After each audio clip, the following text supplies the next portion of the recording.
Welcome back, ladies and gentlemen, to part 38 of Let's Play Tyranny Gold Edition. In the last part, we were reading this. Sage Torvin's notes. Sage Leotis, we can't help you with ringing your ears just yet. So we'll have to make do until the conflict is over. Yes, Arwell was very explicit in his directives. I know they seem impossible, but that is the situation we face.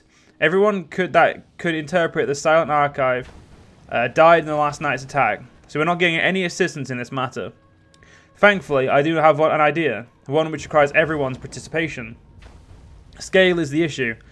Streya's last experiments only affected as much as a small chamber.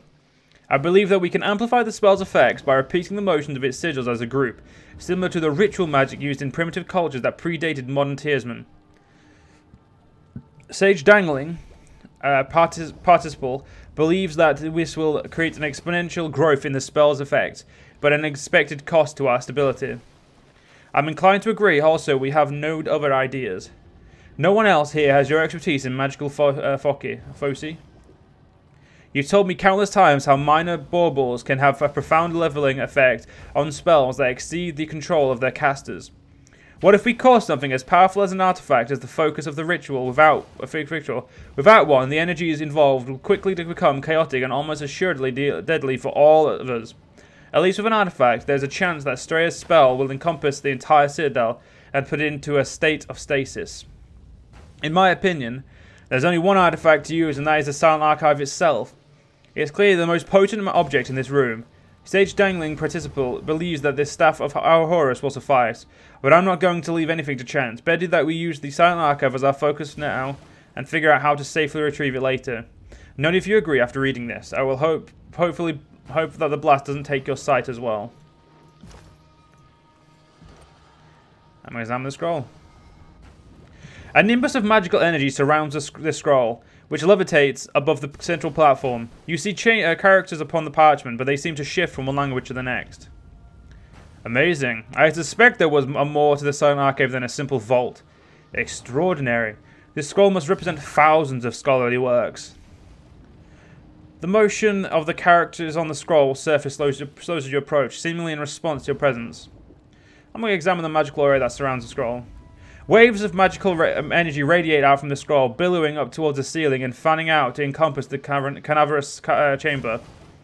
It appears that the Silent Archive is an active participant in some sort of ongoing spell, one that is likely to keep the burning library standing. Removing the scroll would assuredly have disastrous effects upon this active spell. Analyze the active spell.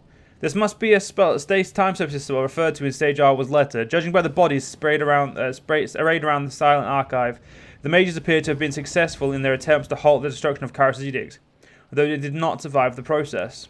Identify the spell's focus. Leotis' experiments with foci clearly paid off. The spell's protecting the burning library is operating on a massive scale. Its chaotic energies currently stabilizing the Silent Archive itself. Read the scroll. The parchment surface is impossible to read, ever shifting and convoluted. You see characters from Old Verdant written over calligraphy of the Northern Empire, which transforms into words used by the nomadic tribes of ancient Azur, and then again into phrases of common tongue of the Tears. It is as if every word is written or uttered clashes upon the scroll. What are you? As you utter the question, the scroll's surface is suddenly wiped clear. After a moment, words begin to appear or form on the page. Indeed, the Silent Archive is meant to be the final source of knowledge. Every text we have magically transcribed bodies beneath this surface, waiting to be called forth. First scribe, Grenor, Sage. Archival methodologies followed you made. Fatebinder, should this be true, the Silent Archive will be worth more than some of the old realms. The passage fades away, only to be replaced by another. The Silent Archive is the 100-year endeavour of the School of Quillanink. As one of its creators and guardians, I have assured that its knowledge may only be accessed by sages of my order, and only those specifically charged with such a weighty responsibility. The Silent Archive is, thus, a glittering jewel that only few may see. Should the artifact fall into outsider hands, I expect that less than 1 in 100 of its secrets will be revealed in the span of a lifetime. First Sage Arwell, Legacies of the School of Quillanink, Volume 20. In the blink of an eye, the scroll's text disappears, only to be replaced by a chaotic swirl of overlapping letters and words. It refuses to respond to any further questions. I'm going to try and touch the scroll. You reach out to touch the scroll, but as soon as your hand passes through the cloud encasing it, a violent tremor erupts in the hall. The shaking continues for a few seconds and vanishes. I would proceed cautiously, fatebinder. Not only these ruins should remain standing after Kyros' edict. I suspect the sages used the Silent Archive in some way to stave off the destruction. I'm gonna throw the Silent Archive in the lava.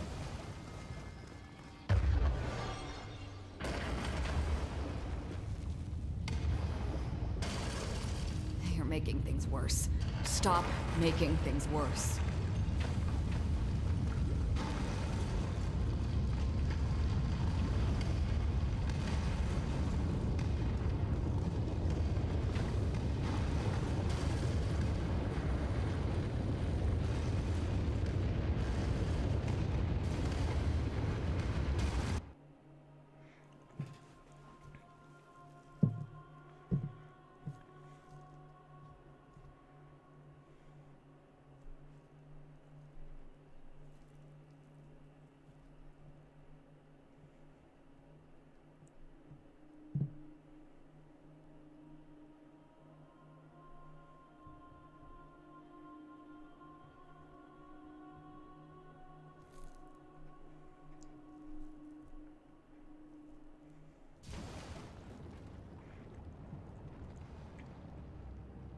I pride myself on surviving close calls, but I'd appreciate a fucking heads up next time.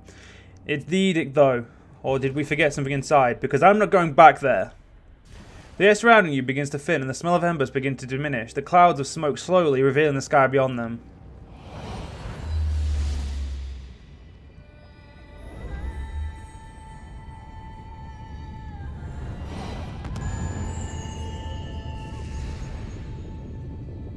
You feel a powerful pulse of warm energy burst through the Silent Archive. Sound disappears into a defeating silence. Your vision blurs, and you are overcome by dizziness that nearly knocks you off your feet. And then, as quickly as it hits you, the feeling passes. The air around you begins to settle, and the particles of fire and ash that moments ago stung your eyes dissipate with a chilly gust.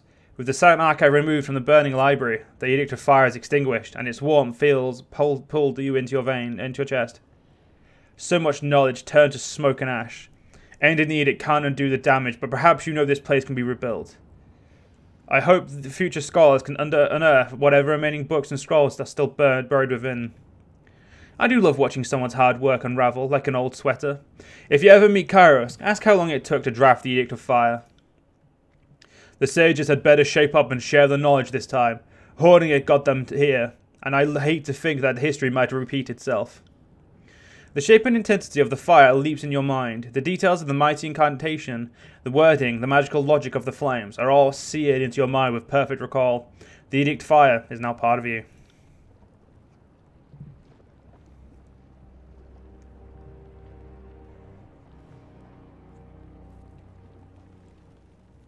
Fatebinder, I can't thank you enough for rescuing my oath-bound scouts. I also heard that you saved me the trouble of dispatching Jelena. Much as I would have preferred to carry the disfavored justice myself, I suppose that's why you're here. Thank you for your assistance. I can finish everything else in the library that requires the disfavored's attention while you return to Graven Ash. I will send him my full report as soon as I'm able. Should you need any assistance in the future, you have but to ask.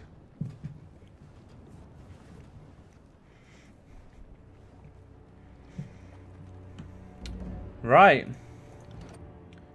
So the Sages Guild full-on fucking hate me now, which is good. They're going to hopefully have learned their place. And I have ended the Edict of Fire. My power growing. Right.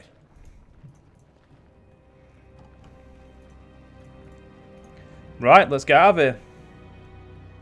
We're going to go to the one of my tower spires, because I'm pretty sure I forgot to do something at one of the spires. So we're going to go quickly do that. But, yeah. That's the first time I've ever done the Edict of... I've ended the Edict of Fire. So let's get me to the Mountain Spire. Apparently it's quicker to go here than it is to Vendrian's Well. Ah, because I guess I had to go all the way over to there. So I should have gone to the other spire first then.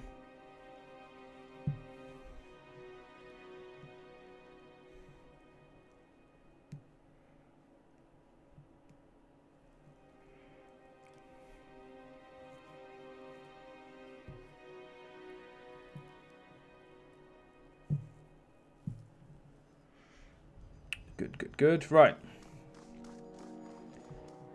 Your influence spans even further, and you can almost hear the whispers of thousands of voices echoing through the resonator. If you concentrate, it would appear you can begin the same trance that showed you glimpses of the previous spire. I'll touch the resonator and concentrate. Once more you touch the sculpture, and once more your mind is flooded with sensation, this time of your senses leaving your body and floating up, higher even than the mountain spire, until all of Terratus is beneath your feet. From high above you see the mystic currents moving about Terratus, billowing clouds of every colour that churn about the realms. Even from this faraway vantage point, the cyclones and currents of magic fill you with dread and foreboding. I'm gonna send senses up towards the mystic currents. As you near the mystic current, you hear the inchoate voices, commands, proclamations, the stuff of edicts. All across Terratus, the edicts of Kyros, some centuries old, still live on. Their arcane signatures bright as the midday sun, seemingly stronger than the day they were proclaimed. As your senses float away from the arcane turbulence, you are struck by the fact that the land untouched by edicts appear to be in the minority. Even lands long ago conquered by Kyros are still haunted by edicts. Whether because they linger from the olden days of conquest, or if they were cast more recently to suppress rebellion, your senses cannot glean. And I'll step away from the currents.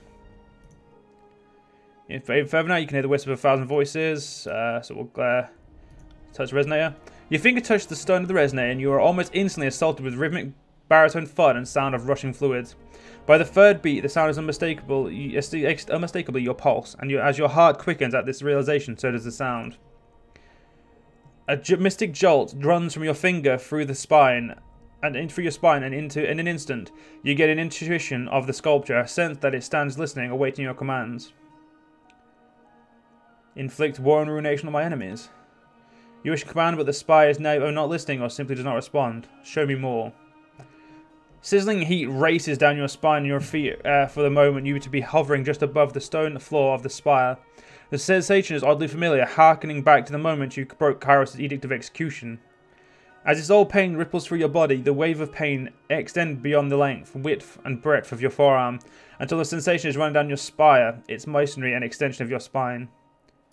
And I'll step away from the sculpture.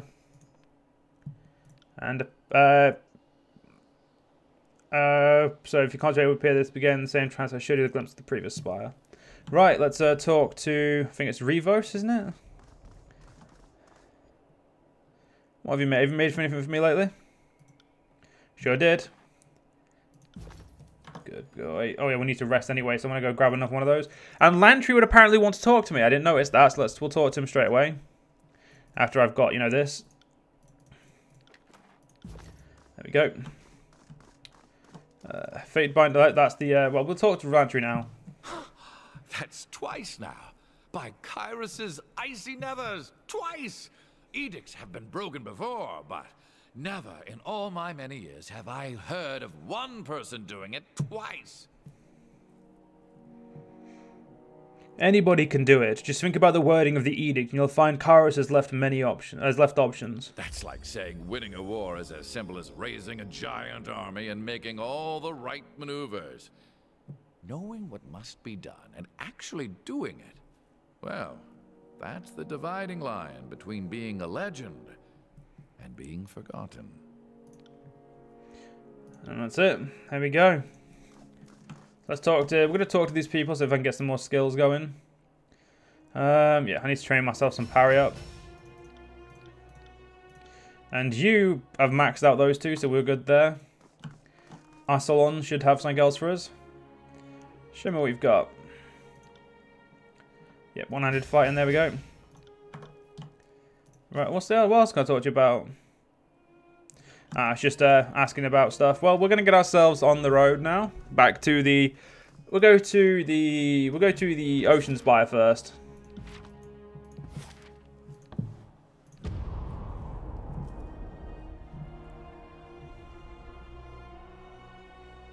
And Barak looks like he wants to talk to us. Let's talk to him.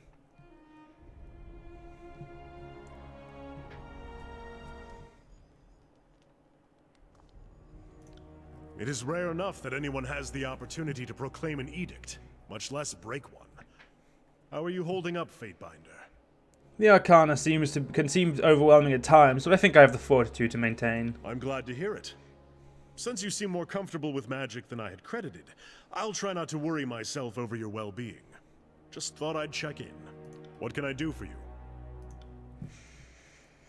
Do you know what? I think it's time we had that long conversation that I've been waiting for. Fatebinder, you have something which requires my attention? Barak salutes you as he turns to greet you. What can I do for you? Have either of you noticed you fight particularly well together? The thought has crossed my mind from time to time. During the many battles of the Conquest, we found ourselves standing back to back with enemies on all sides on more than one occasion.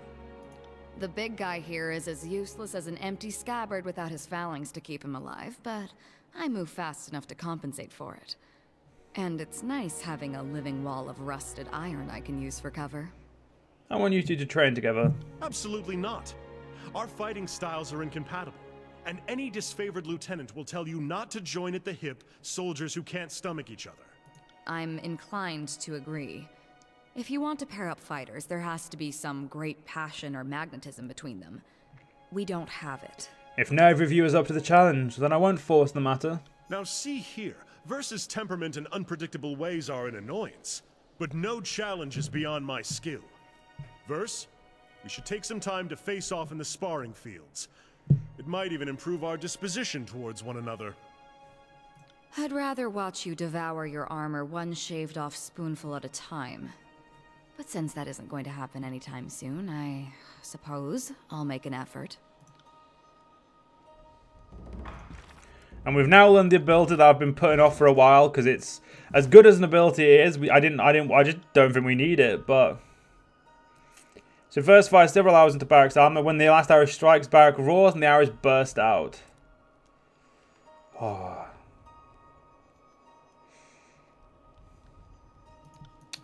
I'm very happy with that. Anyway.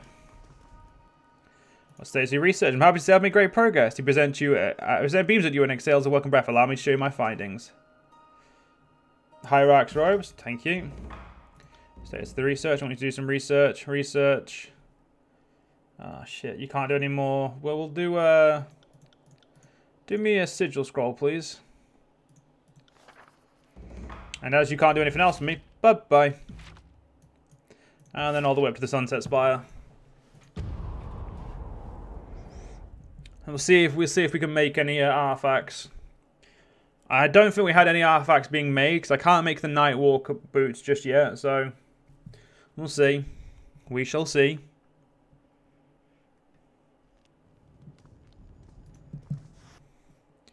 Have you completed Forge 9 for me? Your recruits have been hard at work. Let me show you what they've done. That's okay. I want you to forge something for me. Ah, yes, we have this as we have this. We have the Hierarch robes now. Which we cannot make, but gives aspect of nightmare. We need 5 more hides. That looks really cool.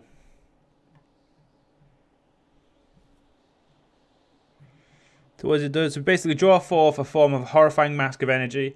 All enemies within a cone become terrified. Duration of the terrified affliction scales with the Hierarch's robe's renown.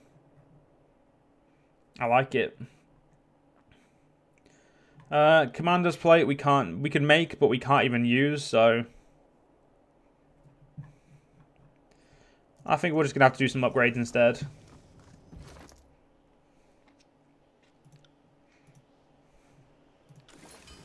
Upgrade that. Upgrade that. Alright, so both his weapons are masterworks now.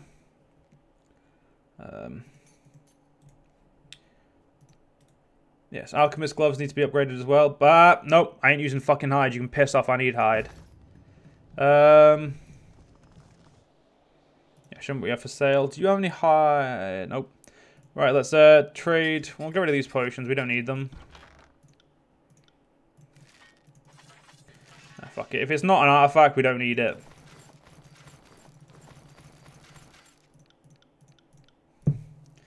So this is going to be the quickest, the slowest part, but we'll get there. And there's even more silver for me. I'm going to upgrade stuff that doesn't require hide, but that will probably be nothing because we are all mostly wearing light armor. So, and you can upgrade Barak though.